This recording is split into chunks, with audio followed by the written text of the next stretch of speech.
Hello everyone. I want to start this video and let's play on a bit more serious note.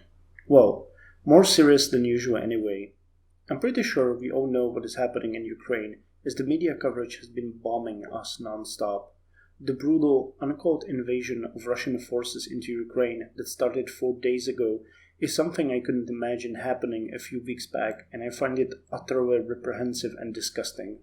While I'm not a politician or a soldier, nor am I Ukrainian, so I cannot help with that fight, I still want to do something that might help at least a bit in some sense. As many of you know, I have studied modern history, earning a degree in it, and going as far as trying to get a PhD. And it has always been my strongest conviction that information and knowledge is the real power in this world. Therefore, I decided I would do a let's play about the modern history of Ukraine with the hope that it might spark some interest in this deeply troubled and struggling, yet beautiful and cultured country. There isn't many games dealing with the topic of present day, so I went with the one that I'm at least a bit familiar with, Hearts of Iron 4 with a Millennium Dawn mod. Now, while I have some reservations regarding the mod, I think it does a really good job modeling a number of modern countries through well-written national focuses and showing blatantly the biggest issues they faced. It is my hope that, as with other Let's Plays, you will learn something from this one and maybe even use the links I always put in the description to make the access to relevant information as easy as possible.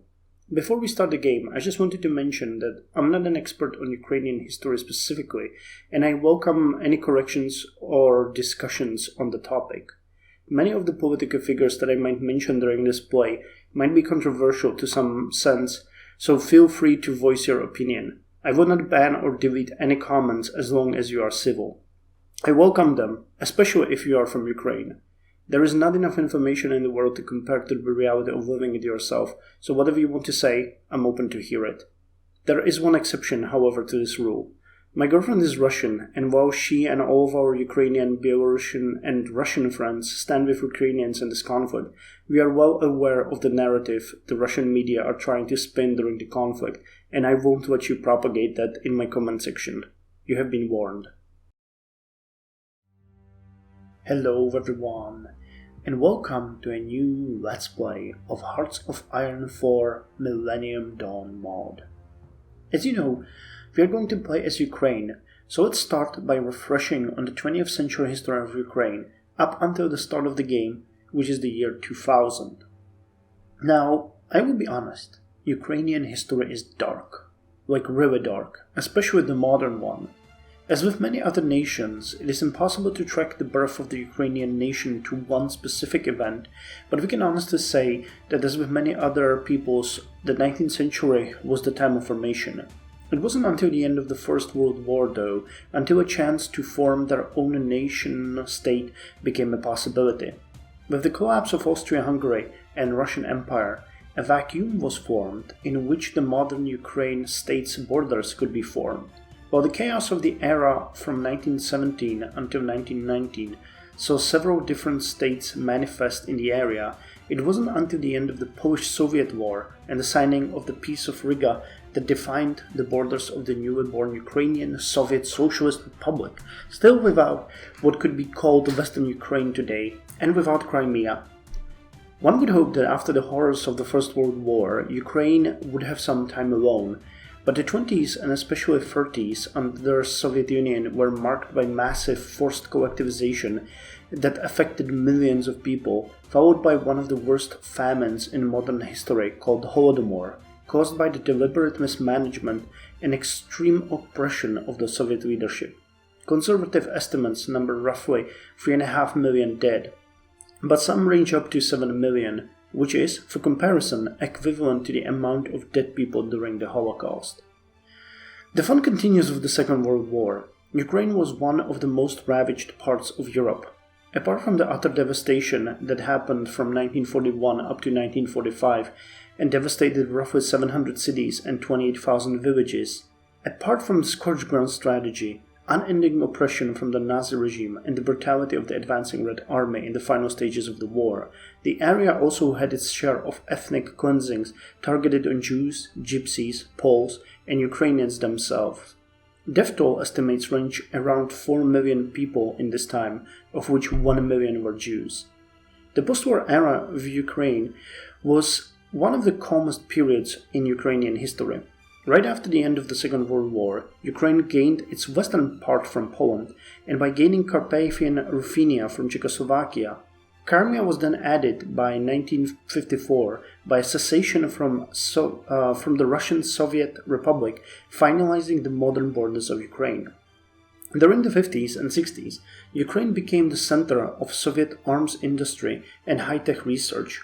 Large areas were turned into highly industrialized agglomerations, and heavy coal and iron mining, together with energy production, made this one of the key regions of the Soviet Union. Unfortunately, with the fall of the Soviet Union, the economy of Ukraine has tanked. While this was common for all post-Soviet and satellite states, the Ukrainian economy was hit extremely hard. Ukraine lost over half of its GDP between 1990 and 1994, with hyperinflation plaguing the country. First significant reforms were undertaken during the presidency of Leonid Kuchma from 1994 to 1996, but it wasn't until the year 2000 that Ukraine started feeling a solid economic growth again, which brings us to the start of the game.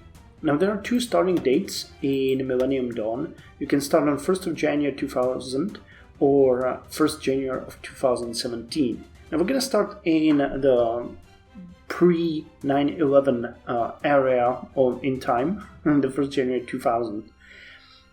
Is there? Yeah, there's a different text here. So, Millennium Dawn.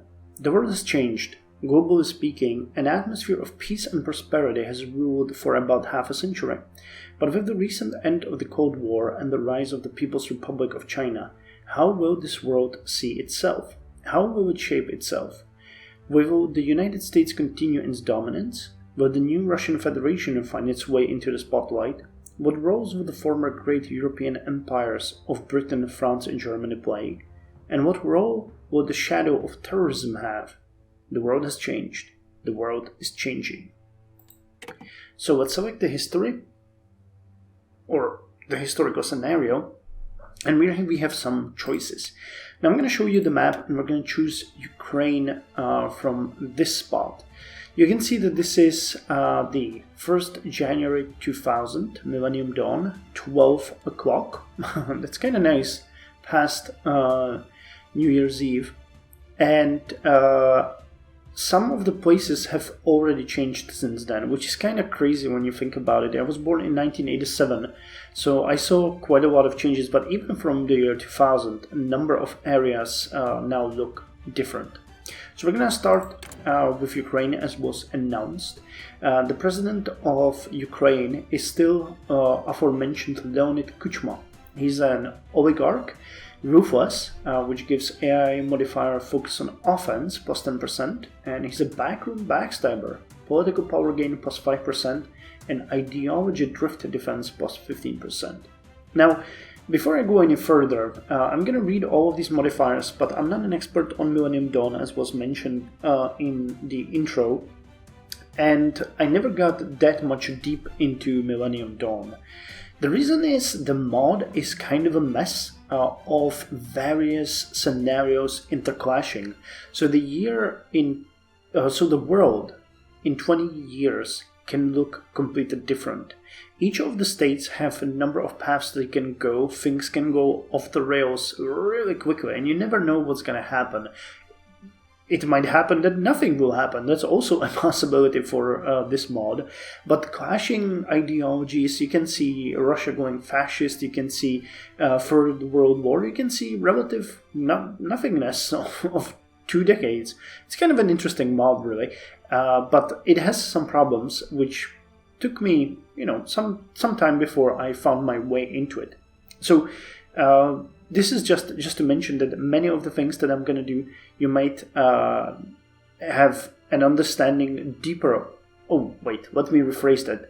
In many of the cases that are going to happen throughout this playthrough, there might be some things that I'm doing wrong, so please tell me if something like that happens. Yeah, that was what I was trying to say. Not an expert on the mod, but it's pretty cool and we can learn it together, I guess.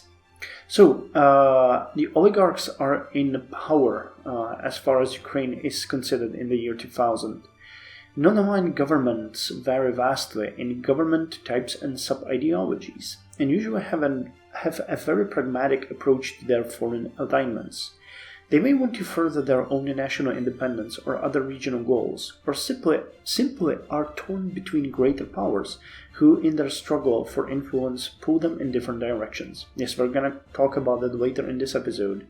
So, we will be able to guarantee other ideologies, we will be able to intervene in foreign conflicts, and can boost popularity of other ideologies. But we cannot create collaborational governments. Okay.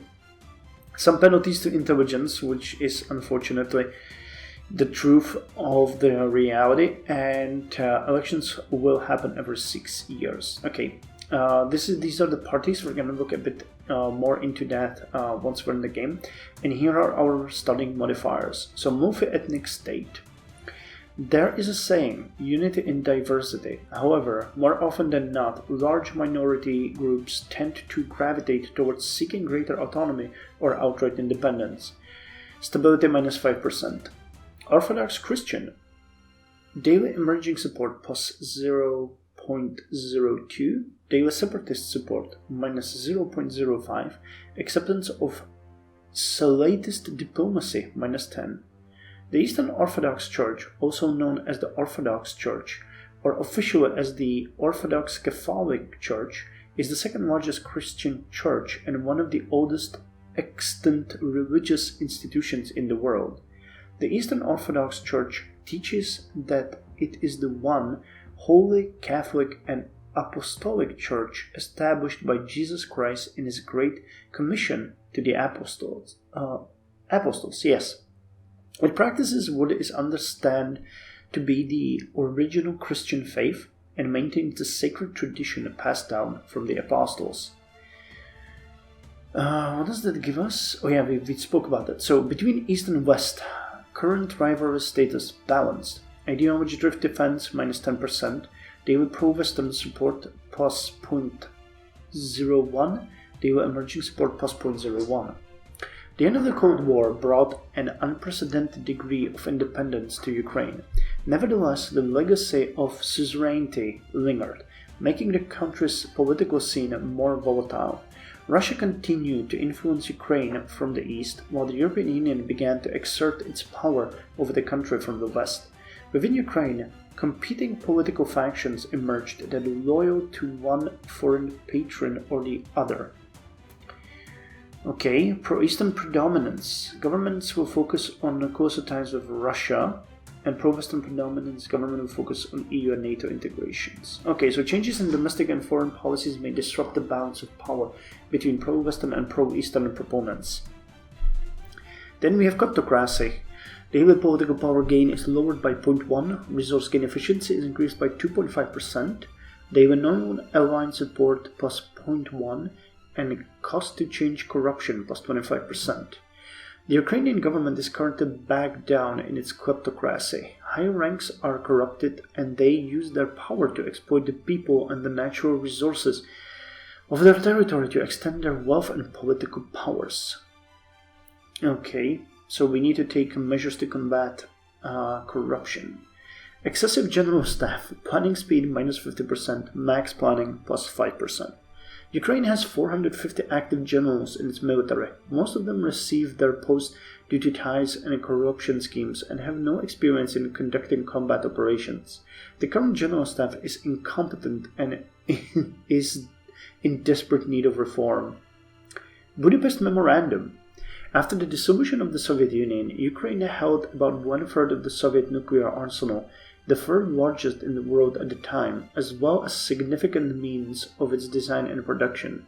On December 5, 1994, the leaders of Ukraine, Russia, Britain, and the United States signed a memorandum to provide Ukraine with security assurances in connection with its accession to the NPT and a non-nuclear weapon state. As a non-nuclear weapon state.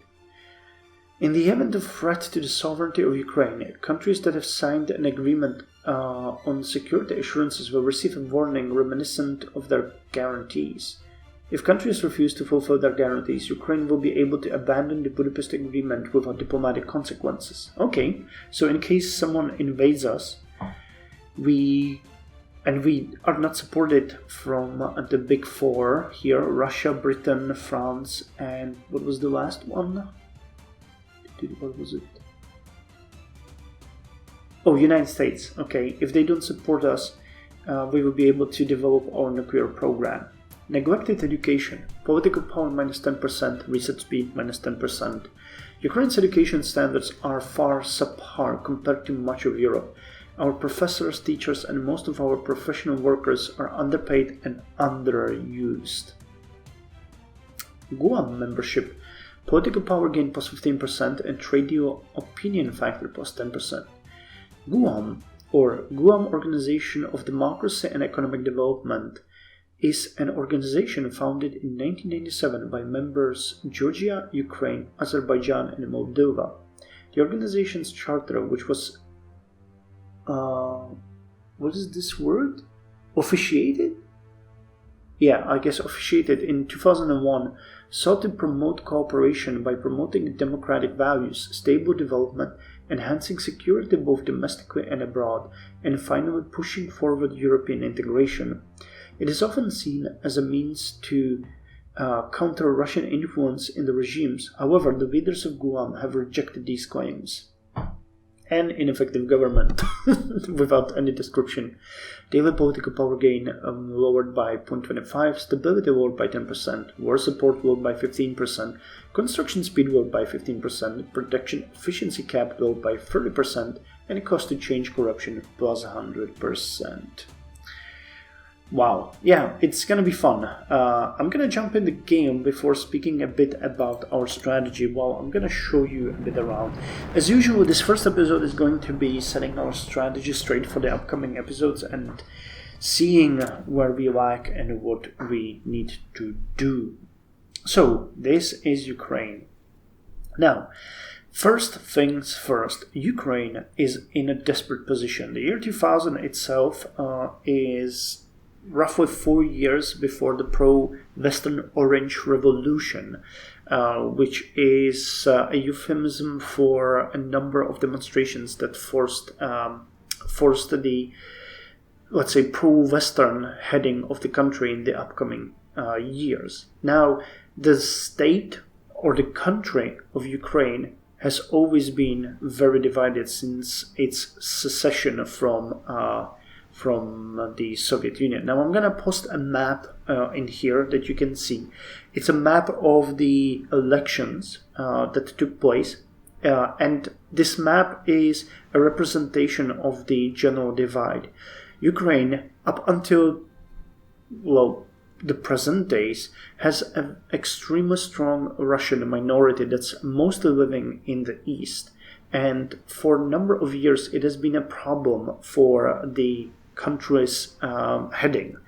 While half of the nation is left and Russia-leaning, if we say it bluntly, the western parts are Europe or European Union leaning. And it has made it quite clear during the short history of Ukraine that the country does not have a unified idea of what it wants to be. Now, this has been less of a problem in the recent years. I would say after the Crimean crisis and after the 2014 Maidan demonstrations. If I recall correctly, in the last elections in Ukraine, there was only one pro-Russian party that got elected into the parliament, and it had like 11%. Now, correct me if I'm wrong on that. I'm not exactly sure if I can make that judgment, because the politics are always kind of complicated. But yeah, the heading has been made clearer in the recent years. But in the year 2000, the country was very much divided on its path, and it is represented by the abysmal stability of Ukraine we are starting with. 25% is as low as you can get in the game. I'm not sure what, for example, Afghanistan has the year 2000, but this is one of the lowest stabilities that I have ever seen in modern in the Millennium Dawn mod. I'm still used to call it in modern day. Apology if I use that name. So in the Millennium Dawn, we're starting with an abysmal stability, and there's also one extra thing that we will have to look into, and that is the special mechanic that is called the where is it? Stability within Ukraine. Now, apart from the general stability that we have in the top that says 25%, we also have the stability of the regime, or SOR. Ukraine is a young country. She has gone through many things in her life. She is in turmoil and is starting to push towards the brink. Russian speakers in the East talk of sedition. Those in the West wish to seek ties with Europe.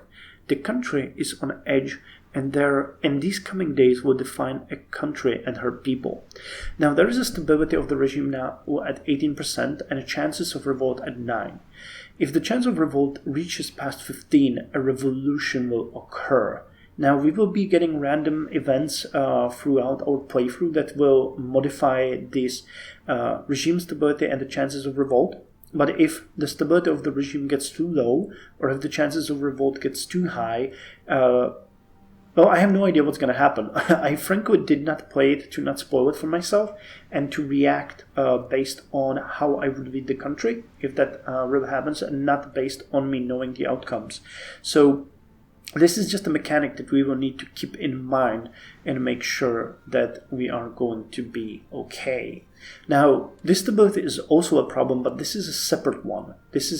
So please make sure that you understand what I'm talking about. I'm going to try to use the correct term, SOR and COR, stability of the regime and chances of revolt, or general stability, which is what I'm going to be calling this. Now, both of these are really bad at this point, but what can you do?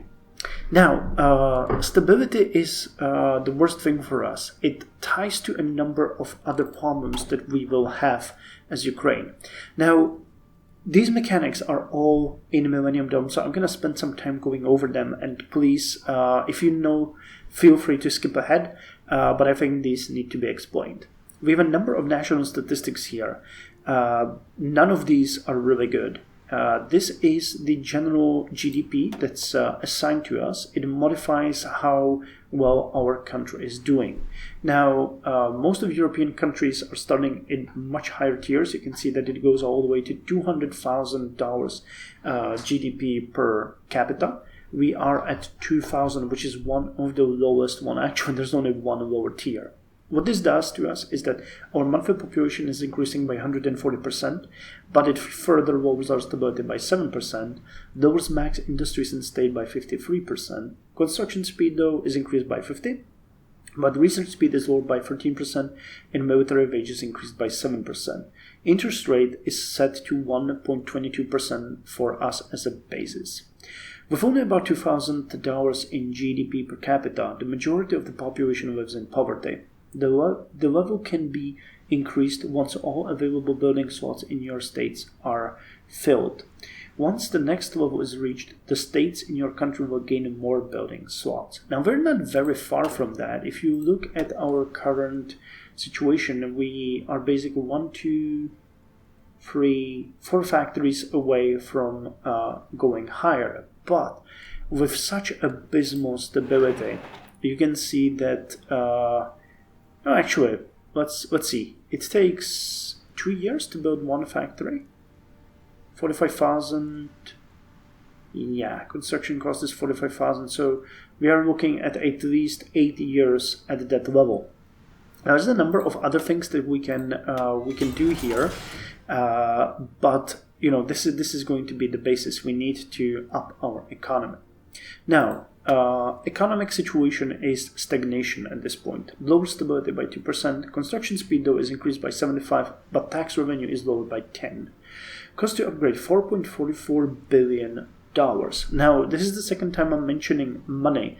There is a new mechanic here. You have a debt, you have an income, and you can balance this out. You can invest this money, and you will have to run your economy. There's a number of projects that you can pay for. There's a number of things that you can do to influence your economy, but there are trends that you need to follow, like global economy and stuff like that. As you can see, right now our situation is that we're very poor and we have stagnation. Great.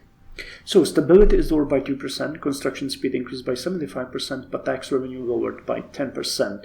Cost to upgrade 4.44 billion, which we don't have.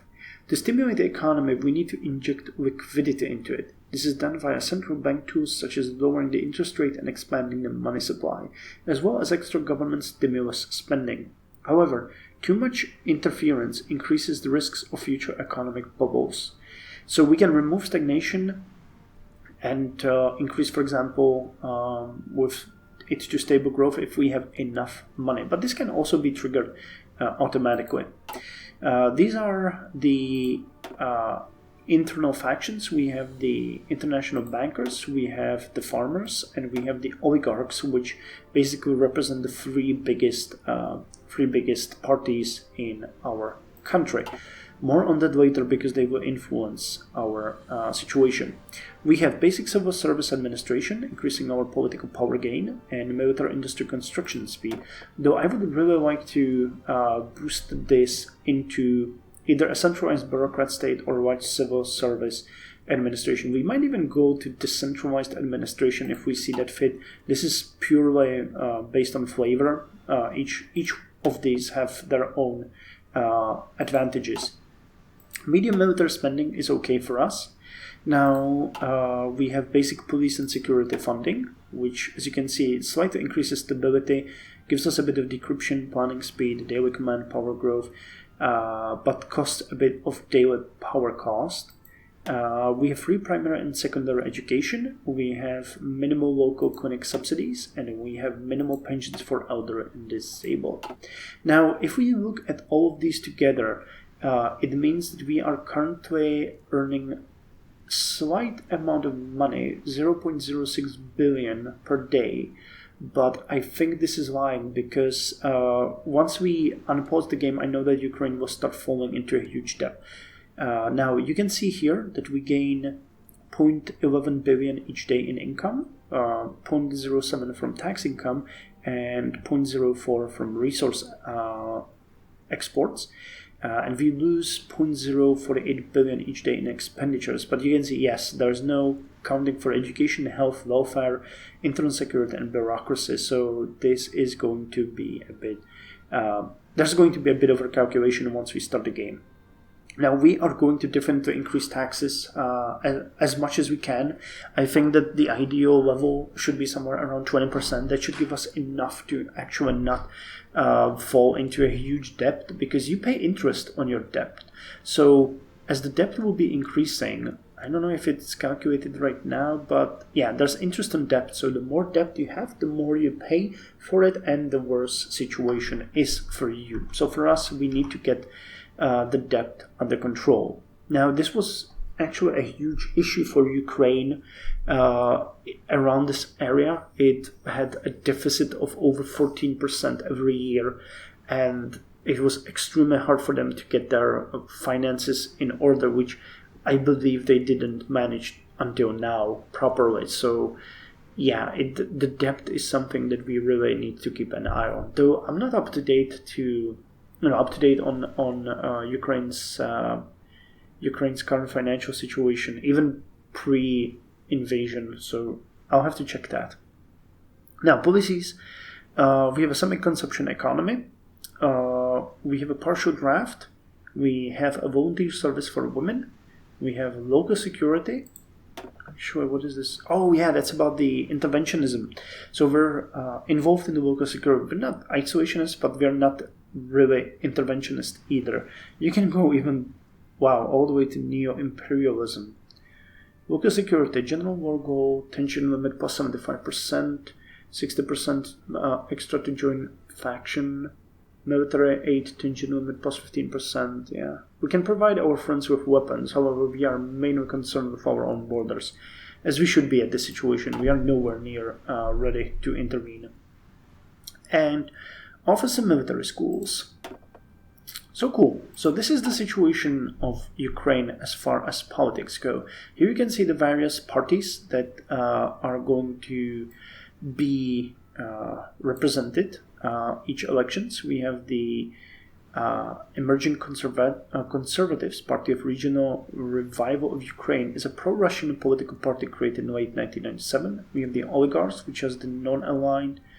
We have PMU, which is People's Movement of Ukraine, Western Conservatives. Fatherland, which is the non-aligned Conservatives. CPU, Communists. Freedom, National Populism, and SPU, Social Democrats and Liberals. Centrist ideology. So that's the political factors. Now let's look at other things. Ukraine has a very large army. We have roughly 42 divisions. We also have a number of planes, hundreds of planes actually. The game is very generous with armies. And we have a number of generals, as the game mentioned, though not many of them are actually that good. Some are, most aren't. What is a problem for us, though, is the technology. The technology is, well, dated in most cases. You can see that we are on the level of 1985 tech. We're using the old T-80s. Though in some cases, like the armored vehicles or APCs, infantry fighting vehicles, they're fairly modern. Utility vehicles, though, aren't. Recon tanks aren't. Main battle tanks aren't. Same things with helicopters. Wow, airplanes, not that good. Air superiority fighters, we don't even have the 1965s. Bomber aircrafts, same thing though. The transport planes are all the way to 19. Yeah, this is the AN-124. Okay. Air doctrines, we have nothing, and it gets worse when it comes to industrial technologies, where we have nothing, almost nothing really. We're not even the 1985 tech. So basically we have a large, fairly large, but not very well equipped army. This is also exaggerated by the fact that we're missing a lot of equipment.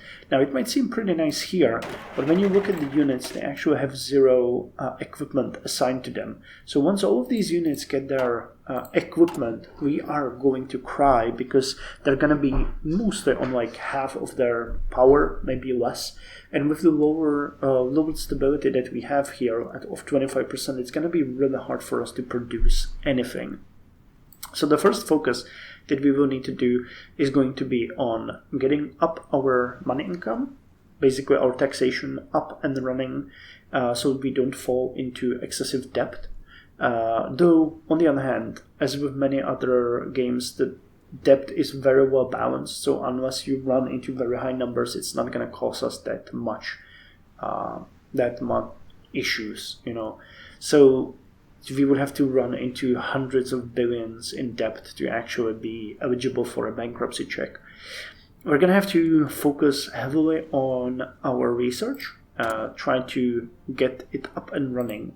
Again, the game is very well modeling the situation. So here you can see that we're up to microprocessors, which gives actually 5% boost. Then get another 5% boost in research.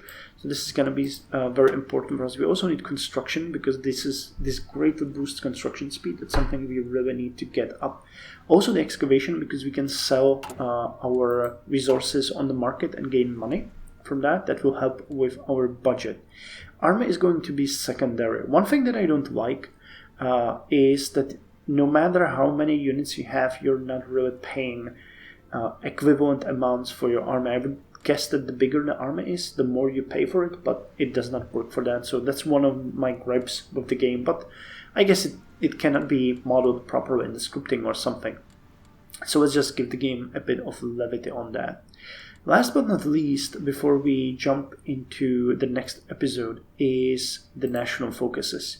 Now, I mentioned this in the introduction, that each of the countries have their national focuses well modeled, and Ukraine is not an exception. You can see that there is a huge focus tree here that gives you a lot of possibilities to play around with the heading of your country. Now, this is much bigger for nations like Russia, United Kingdom, France, United States, and I don't know, I guess probably Iran, Turkey, China, India. But Ukraine has pretty generous tree as well. though most of it is locked behind decisions. You can see that we have pro-Russian parties, we have pro-Ukraine parties, or we can go with national revisionism. These are mutually exclusive, if I'm not mistaken. All of these are actually locked at this point. We need some sort of supporters pro-Russian parties effect. Yeah, we don't meet the requirements, so we're basically eligible only for the people's referendum, and from there we are going to decide, I guess, on our identity. Supporters of the government and the results. Yeah, the successful referendum, I think, well, basically we can start only with this one, so there's not much choice, and then we have to decide. Now, quite honestly, I'm hoping to go with pro-Ukraine parties. From what I checked, this really heavily helps with the economy. You have the education reform here, healthcare reform, judicial system that, and founding the NABU, these, and police reform. Yeah, all of these actually fight the corruption, which is just awful. We have rampant corruption, as you guys probably... Oh, actually, I skipped this one, didn't I? I ended at stagnation and then I jumped all the way down. Yeah, we have rampant corruption, which is the third worst. And that's actually hurting us extremely. It lowers our tax revenue by 25%. Stability is lower, research speed is lower, encryption is lower, military industrial output. So everything is just abysmal. You can upgrade this using political power as well, but it's very expensive, and this will help us. I know that the NABU, which is the National Anti-Corruption Bureau, that helps, and then this Anti-Corruption Action Plan, which also lowers it a bit, and dealing with oligarchs. Then there's the Economic Recovery Program, which will give us 2 civilian industry factories. So that's good. So this is my plan, going through the People's Referendum and pro-Ukraine parties. We can also become a part of the EU, becoming the EU candidate. There's a huge mechanics implemented for the EU. You can see here that we can the West versus the rest. There's a lot to do here. We can become the president of the European Federation. Quite a lot of things that we can investigate here. But again, most of it locked right now. And while I would like to focus on the EU policies, for now we'll have to start with reforming our nation, making sure it doesn't go bankrupt, that we get our production up, our income, decided, and yeah, so it doesn't end quicker than it starts. So in the next episode, we're gonna set everything up and launch the game. I think this is a pretty good introduction to what we need to do. We're basically very poor, very backwards, with a large but badly equipped army. And yeah, we have a couple of tasks ahead of us. So thank you for joining me. Thank you for watching this introduction, and I'll see you in episode 2, where we actually set things in motion. So see you there.